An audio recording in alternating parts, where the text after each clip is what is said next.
오늘은 이 만화를 보며 느낀 점들을 한번 이야기해보는 시간을 가져보겠다. 물론 내가 느낀 점들이나 여러분이 느낀 점은 분명 다를 수도 있고 같을 수도 있고 또 내가 생각지 못한 여러분들의 의견을 댓글로 말해보자. 2010년대 후반에 나온 만화답게 이전에 나왔던 만화들보다 전개 속도가 매우 빠른 편이다. 대강 어떤 대결을 1화, 2화에 걸쳐서 마무리를 시키는 편이고 좀 더 독자들의 궁금증을 유발시킬 만한 캐릭터가 나온다면 살짝 몇 화를 더 추가하는 방식에 작가가 글로 그냥 퉁쳐버려서 생각보다 질질 끄는 면이 없는 편이지만 반대로 생각하면 말풍선이나 나레이션으로 대강 때우다 보니 불친절하게 다가왔다. 하지만 재미있다는 것 하나만으로도 이 모든 것을 전부 무마시킬 수 있었는데 정작 시부야 사변이 끝나고 나서부터 전개가 어지러워지기 시작했다. 주술회전의 초반부 장점이라고 불리우는 것들 중 하나가 능력이 쉽고 직관적이어서 지나가던 유치원 아이들한테 설명해도 이해할 수 있는 능력들이었는데 시부야 사변부터 조금씩 밑밥을 깔기 시작하더니 이후로는 복잡한 능력이 많이 생겼고 이것을 어떻게 해서든 이해시키기 위해 작가가 나레이션을 넣어 능력에 대한 설명, 각주와 비유 등을 달아두었고 정말 독자들이 이해하기 힘들면 Q&A를 통해 대답을 해주는 등 아주 친절했다만 어떤 것을 이해한다는 건 내가 다른 누군가에게 쉽게 풀어서 설명할 수 있어야 하는데 초반부터 등장했던 주 조연들을 제외하고는 나머지 플레이어로 참가한 캐릭터들의 능력은 잘 기억이 안 난다. 예전 만화의 틀은 기본적으로 악당의 능력이 거대해서 주인공 일행이 아둥바둥하며 강해지는 계단식 방식을 썼다면 현재는 주인공 측이 너무 강해서 악당들이 머리를 쥐어짜내는 만화들이 여러 존재한다. 전자는 패턴의 단일화로 인해 결말이 어떻게 정해질지 예상이 간다만 현재 쓰는 후자는 쉽사리 예상하기란 어렵다. 왜냐하면 시점을 두 개 다 놓고 봐야 하기 때문에 경우의 수가 전자보다 훨씬 더 다양하다. 그러나 다양한 만큼 활용 점정을 찍지 못하면 전자만도 못한 형태의 만화가 돼버린다. 이전 사토루 영상에서 말했던 것을 그냥 얘기하자면 밸런스가 개망해버린 상태다. 힘이 골고루 분산되어 있으면 어떤 사정으로 인해 한 명이 잠시 쉬어도 무거운 것을 드는데 문제가 없는데 문제는 이 만화가 스토리를 거의 한 명이 들었기 때문에 잠깐 빠지니까 스토리가 확 죽어버렸다. 그러니까 한 명한테 줄 힘을 좀 여러 명에게 분배했더라면 몇몇 캐릭터들이 아쉽게 퇴장하는 일은 없었을 것이다. 앞서 말했듯이 시부야 사변까지는 만화의 흐름이 빨라서 가볍게 읽어나가기 좋았다. 근데 만화의 판도를 바꾸고 싶었는지 주술사 간의 데스매치를 열었고 그 안에서 어떤 룰에 의거하여 점수를 뺏고 빼앗기는 재미난 상황을 마치 음식을 만들 때 여러 재료들을 잘 섞어서 중간마다 MSG로 간을 조절해가며 연출하고 싶었을 텐데 정작 뚜껑을 열어보니 잡탕이 되어 일단 요리는 먹어야 하니까 일단 불 끄고 테이블 위에 올려서 어지러운 광경들이 펼쳐졌다. 이때를 계기로 많은 독자들이 이탈했을 거라 생각했는데 주로 사람들이 비교하는 그리드 아일랜드와 사멸회유를 놓고 보면 빌드업 자체가 근본적으로 다르다. 지금부터 두 개를 비교해보면 우선 그리드 아일랜드는 곤의 고향에 있던 진이 두고 간 어떤 물건으로부터 궁금증을 유발시키고 이 물건은 게임이지만 가격이 매우 비싸고 얻으려면 여러가지 조건들이 있다. 또한 이 조건들을 모험,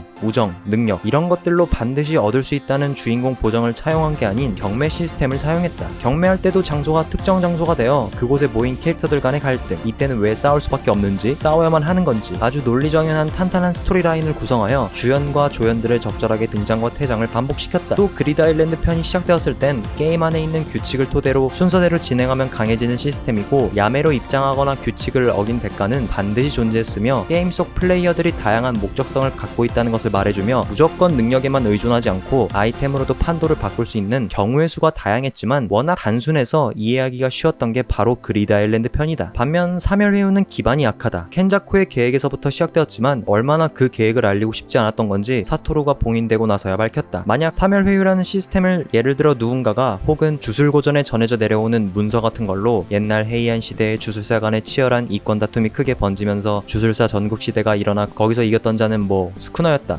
아니면 유관의 소유자였다 같은 설명이라도 빌드업을 해두었더라면 게임이 오픈되고 나서 안에 일어나는 일들에 대해 우리는 추측과 궁금증을 토대로 사멸회유라는 스토리의 돌다리를 계속 두드려가며 천천히 몰입했을 것이다. 하지만 능력은 능력대로 어지럽고 다들 각자 여러 사연들이 존재하고 규칙은 계속 수정 혹은 추가되어 몰입감은 깨지고 전개 속도가 빠르다는 장점이 여기서만큼은 단점이 되어 마치 만화라는 음식을 한꺼번에 과식해서 소화시키는 것이 어려운 상황이 벌어졌다. 이렇게 사멸회유를 중점적으로 까는 이유는 주술이라는 좋은 소재와 설정, 개성 있는 캐릭터들을 가지고도 수습하기 어려워서 빨리 끝내버린 기분이 들어 안타까웠다. 끝났다.